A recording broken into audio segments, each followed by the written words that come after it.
Hello and welcome to ecancertv. Today we're in San Francisco at ASH 2014 and my good friend Professor Le Gouill from Nantes and I are going to discuss some of the highlights from ASH with respect to mantle cell lymphoma. So Steve, talking about chemotherapy first I guess, and modern ways of managing chemotherapy. Your trial, which you're going to be presenting tomorrow, looking at Rituximab maintenance following a transplant. Do you want to just give us a flavour of that? Yeah, of course, yeah. I think it's called the Lima trial, and it addresses the question of the Rituximab maintenance, as you mentioned, is after autologous stem cell transplantation. So now we're talking about the setting of young patients, because it has been shown that it works in the elderly and it can enhance the overall survival, but nothing is really known about the young patient.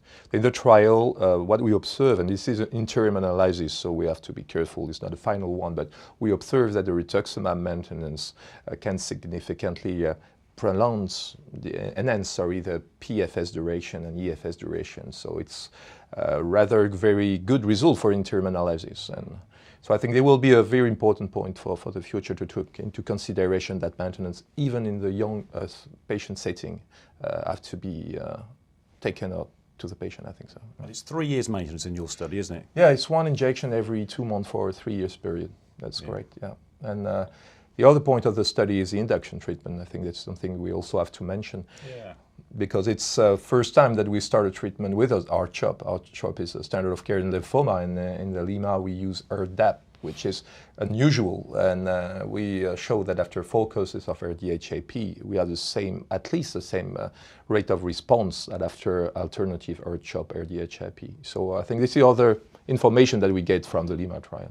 And as you know, I like doing that myself. I don't use CHOP, I use high-dose Ara-C. Yeah, what about the platinum though? Because that can often cause toxicity. You often use oxaliplatin, I think, don't you? Yeah, or carboplatinum. Yeah, it was open for the centers could take the choice that they want. Cisplatinum, oxaliplatinum, carboplatinum. I don't know if it's needed in the induction of the treatment. Maybe you can do without it, but I'm not so sure. I think it's adds something, and if carboplatinum is better, oxaliplatinum and so on, I really don't know. But it's important to avoid the toxicity of the cisplatinum. No, I'm sure you're right. I'm sure it adds something. And the other thing this conference is doing is showing us more information in some large studies in the drugs that are licensed: ibrutinib, lenalidomide, Velcade. Now, from a Velcade perspective, again, you've been involved in a trial using that in combination in elderly patients with quite good results, haven't you? That's the VVD. ReBVD. Easy for you to say. Yeah, they will be presented by Rémi Gressin in the same session. It's good to have Rémi also in this session, and he will show good results. It's more designed for the elderly. What Rémi will show is that this regimen is well tolerated, and the results are at least as good as R-CHOP. And if you address the question of the elderly, ReBVD with sub-Q Velcade, it's good toxicity and a very good response at the molecular level, and so it could be also an option for the elderly, or even at relapse. I use it sometimes at relapse for the young one. It's a good option. Rituximab, bendamustine, Velcade, dexamethasone, only good things against mantle cell lymphoma. I agree. It is a good drug, Velcade. I like it a lot. The toxicity is the issue, and I think sub-Q is one way to go. The other thing is how frequently you give it, and you give it twice a week, and I like it once a week. Oh.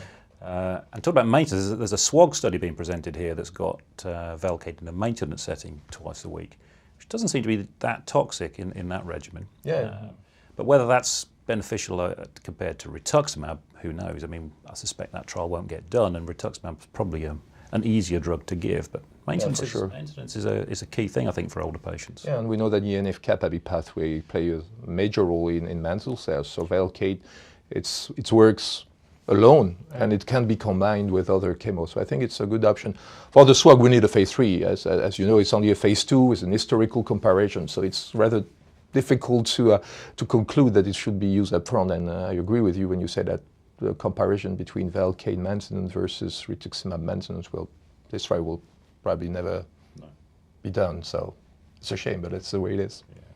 And the other drug I liked over the years is Lenalidomide, and the SPRINT study is going to be presented for the first time. So this is oral lenalidomide against investigator choice single agent, which shows significant benefit to lenalidomide in that design. Of course, you could criticise the investigator choice arm. They're all single agents, which I guess none of us really do. But for me, what that showed was the lenalidomide was exactly the same as every other trial we've seen with lenalidomide. Response rate about 40%, duration of response 16 months, something like that. It's absolutely consistent across all the trials. Yeah, true. If only we could pick the patients that responded, then it'd be easy.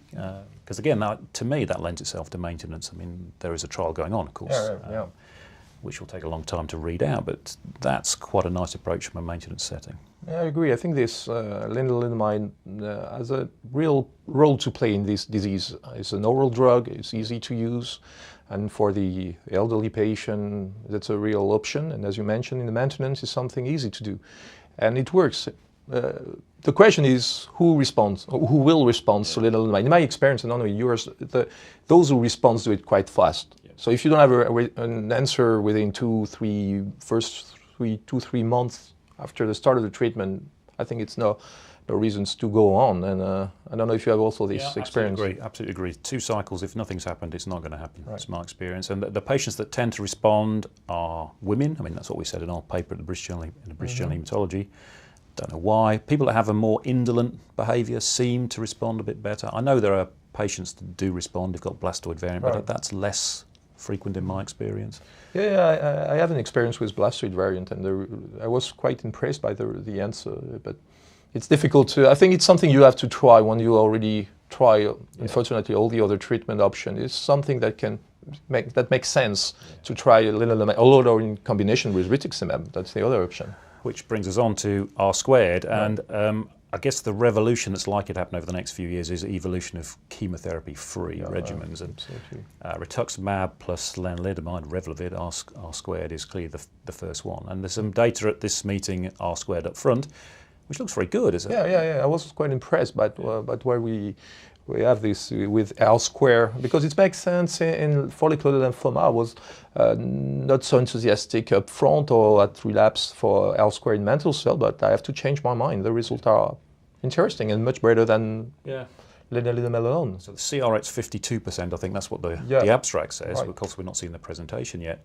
I was struck by the neutropenia, though. Almost 50% of patients get neutropenic, so whilst it's chemo-free, it has chemotherapy-type attributes, which you just have to be aware of. Right. I think chemo-free doesn't mean side effect-free. Exactly. We have to learn how to deal with this new treatment and to be careful. I agree. And then it just brings us on to ibrutinib, of course, which... and there's more data at this meeting, more mature data, so I'm on a couple of abstracts looking at long-term results of the phase 2 study, the one that was published in the New England Journal of Medicine.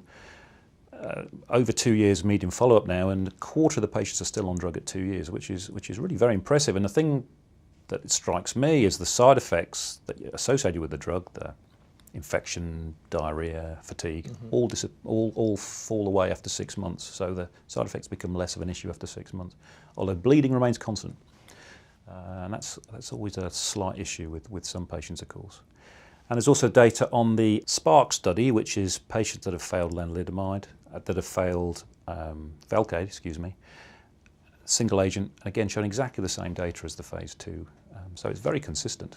It is. And now that we get more and easy access to the drug, this is what we observe in real life. But we have to learn how to use it or to manage this new molecule. But I mean, you are the one who have the more experience with the BTK, so I don't have any particular opinion. I use it in clinic. We have now good access, at least in France, to these molecules. And what I'm looking forward is to know how you can mix it with something else, because I think that it will probably not be the drug, the only drug, and we'll probably have to mix or to combine it with the other option. I don't know what will be your thing. We have some information at this new session. So Michael Wang's showing combination with rituximab, and what struck me there is the CR rate's 38% or something, which is much higher than ibrutinib as a single agent, suggesting that rituximab does add something. And there's always these concerns that rituximab might be antagonistic. Clearly not the case in the clinic. And as you know, we're going to be running a UK study that's going to be asking that up front versus our chemo, and then if that works, there's a backbone that we can bolt some of these newer drugs onto. I think that's the way things are going to go. Yeah, I agree. I think this chemo-free trial that you mentioned is very interesting. Is probably the direction we want to go to in mantle cell lymphoma. We have to be careful and to have a good selection of our patient, because chemo-free, is it as active as a chemotherapy? This is something that we will probably get from the future ASH and new information about this. You have to be a bit careful, don't you? Because chemotherapy does work. Yeah, right. And so sometimes you've got to not throw that away for chemo-free, because that sounds great. Right, I think so. Yeah. But perhaps we should think the other way around. Now, first we start with our chemo and use chemo-free at relapse, but probably wrong. Probably we should think about the other way, start with chemo-free, but keeping in mind that we'll still need chemo. And in the history of the patient, one time you will need, or he will require to receive a chemo. Chemo-free is probably not the end of chemo. It's still a mix to combine it together. That will be very interesting. Absolutely right. And the other thing that's being presented is some mutational analysis in patients that don't respond to ibrutinib or have a short response, showing some problems with NF-kappa B pathway, for example, pointing to how one might combine things in the future. I think as we get more information, that's going to help us rashly design how we put these things into combination, which is clearly the way forward. And that brings us also to the question of the maintenance. As long as you get the pressure on the cells, you may also select some subclones that will emerge as new tumor, more aggressive or not more aggressive. And this is also something which is interesting with this targeted therapy. If they target something very precise, the cells will probably find a way to escape to this target. And these questions of resistance and clone and subclones is probably key things, even to select which drug you want to use in everyday practice, because we also have to take in mind that it's chemo-free, but it's not financial free. That's right. Financial toxicity is not insignificant. But then we have to think about MRD, don't we? And if we're going to put these rational combinations together, which are not going to be cheap, how do we stop them? And I think as we get smarter at MRD monitoring, perhaps that's the way we're going to design things in the future. I think we have some smart MRD monitoring. The question is now how to use it in clinical practice. We know where's the frontier between a good level of response or not a good level of response. But I think it's probably the way that we can save some money is to monitor, do an MRD monitoring and then take the treatment on demand. You get MRD positive, then you receive the drug, and which drug according to your subclones. But that's not yet possible. So it's an exciting time, isn't it? If we'd sat here 10 years ago, we'd be talking about whether anthracyclines work or not. Pre-Rituximab, and I've got all these drugs. The challenge is how we put the trials together and we monitor patients, stop. I mean, toxicity, real and financial, are not insignificant. We've got to be smart how we do things. I think so. So it's an exciting time. Yes, and a good reason to see each other next year. And on that note, we'll finish. Thank you very much. Bye.